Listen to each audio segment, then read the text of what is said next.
bintu birafasha Manchester United muvandimwe sana. Manchester United ubundi bijya gutangira byari mu ntangiriro z'uno mwaka w'imikino.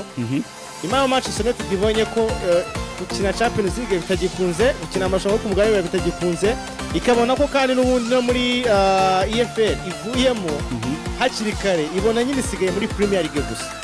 Yagiye ari amakuru menshi yagiye azamuka avuga ko ikipe ya Manchester United ishaka gutegura imwe mu mikino ya gishuti izagikina mu rwego rwo kugira ngo bose yego Ruben Amorim aboneza ataraziwe cyangwa babakinyi biwe akomeze kubagerageza akoremo abazakomeza kubanzamo cyangwa abazafitiga muri system yiwe, ariko nanone bakanatagetinga ku cyerekeranye n'amafaranga, bakatagetinga ku cyerekeranye n'amafaranga kubera ko ni ikipe ya Manchester United yari imerarwana no kuzahuka cyane cyane mu ntangiriro z'umwaka ushize ku cyerekeranye n'amafaranga, kandi byaje no kwihira. Saji Minactive yaje kuba yanabivugaho mu kiganiro yakoze ejo bundi Never Business Podcast. Yes, ikinyamakuru The Times yaje kuba nyine atangaza ko ikipe ya Manchester United umwaka ushize uri mu myaka Manchester United yaje kwinjizamo agatubutse ugereranyije n'indi myaka yagiye itambutse.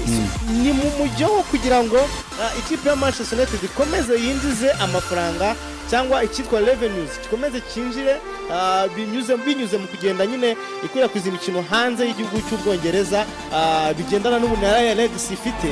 Ntabwo ikipe ya Newcastle ishaka kuza nonaha mu gihugu wenda cy'u Rwanda cyangwa muri Uganda, Newcastle ishaka kuza ngo ibone ambiance cyangwa ibone umufana ungana n'uwo Manchester United yabona. Nicyo cyerekana iyo legacy, nicyo cyerekana nyine brand, amafaranga ya Manchester United yakinjiza ntabwo ari Newcastle yakinjiza.